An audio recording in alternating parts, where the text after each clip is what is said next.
네, 안녕하세요. 오늘 여러분의 자료를 토대로 미국 주식, 특히 장기 보유 관점에서 아주 흥미로운 두 기업이죠. 넥스테라 에너지, NE랑 캐터필러, CAT. 이 두 기업을 좀 깊게 파헤쳐 보겠습니다. 사서 절대 팔지 말아야 할 주식이다. 이런 강력한 추천까지 받는데 도대체 왜 그런 건지 그 핵심을 한번 보죠. 먼저 넥스테라 에너지부터 시작해 볼까요? 네, 좋습니다. 넥스테라 에너지는요, 그냥 단순한 전력 회사가 아니에요. 그 미국 최대 전력 유틸리티 중 하나인 플로리다 파워 앤 라이트, FPL이라고 하죠. 이걸 운영하면서 동시에 이게 중요합니다. 세계 최대 규모의 풍력 태양광 발전 사업자이기도 해요. 아, FPL도 있고 재생에너지 쪽도 세계 최대 규모라고요? 네, 맞습니다. 현재 그 전력 생산의 절반 이상, 그러니까 50%가 넘는 비중을 재생에너지로 채우고 있다는 점. 이게 정말 주목할 만하고요. 나머지는 이제 천연가스 한 36%, 원자력 8%, 뭐 이 정도로 구성돼서 안정적인 기반 위에 미래 성장 동력까지 갖춘 그런 구조라고 보시면 됩니다. 와, 50% 이상이 재생에너지라니. 그 성장세가 구체적인 숫자로도 보이는 것 같은데요. 2025년 1분기 매출 보니까 전년 대비해서 무려 22.9%나 늘었더라고요.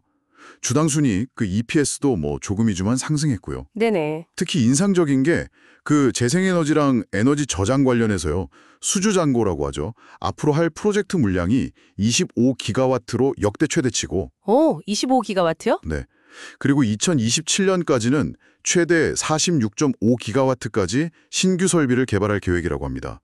2025년부터 27년까지 연평균 EPS 성장률 전망치도 한 9에서 10% 정도 되고요. 뜨거운 이슈죠. 미국 내 AI 데이터 센터 건설 붐. 여기서 전력 수요가 엄청나게 늘고 있고요. 아, 데이터 센터 때문이군요. 네, 그리고 기존의 좀 낡은 전력망을 확장하고 현대화해야 할 필요성. 여기에 또 바이든 행정부의 친환경 에너지 정책 강화. 이런 것들이 중장기적으로 계속 밀어주는 바람 역할을 하고 있는 거죠. 사업 구조 자체도 좀 흥미로운데요. 플로리다 안에서 안정적으로 전기파는 규제 사업하고 또 시장 상황에 따라 성장 잠재력이 큰 재생에너지 발전소 운영 같은 비규제 사업.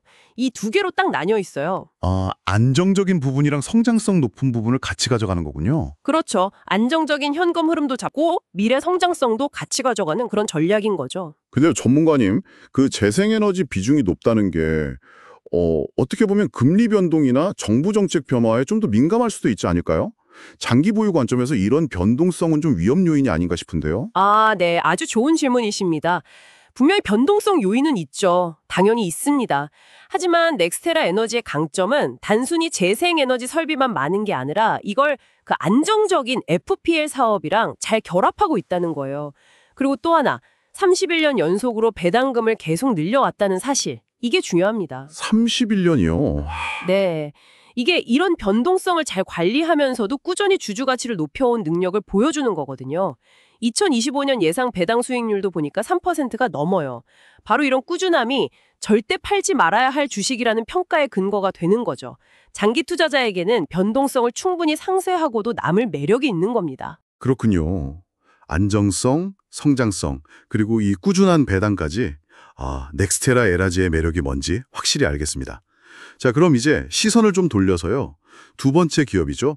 100년 혁신의 상징, 산업계의 거인, 캐터필러, CAT를 좀 자세히 보겠습니다. 네, 캐터필러. 1925년에 설립됐으니까 거의 한 세기네요. 그동안 건설, 광산 장비, 또 디젤이나 천연가스 엔진, 산업용 가스터빈 이런 분야에서 계속 세계적인 리더 자리를 지켜왔죠. 2024년 기준으로 매출이 648억 달러, 영업이익률이 20%대. 이 숫자만 봐도 시장 지배력이 어느 정도인지 감이 오실 겁니다. 어휴, 648억 달러의 이익률 20%. 정말 대단하네요. 네, 그냥 중장비 회사가 아니라 산업 인프라 그 자체를 움직이는 어떤 핵심 동력? 이렇게 볼 수 있습니다. 100년 가까운 역사도 놀라운데 그 기간 내내 시장을 이끌어왔다는 게 더 대단한 것 같습니다. 캐터필러도 보니까 넥스테라 에너지처럼 31년 연속으로 배당을 늘렸더라고요. 맞습니다. 그리고 2019년 이후로 배당금과 자사주 매입으로 주주한테 돌려준 돈이 무려 400억 달러가 넘는다고 하니까 주주 친화적인 면도 확실하네요. 그렇죠. 주주원원에 굉장히 신경을 많이 쓰는 기업이죠. 전 세계 190개국의 딜러 네트워크가 있고 생산 기지는 주로 미국에 있어서 지정학적 리스크에도 상대적으로 강하다 이런 분석도 받습니다. 네, 맞아요.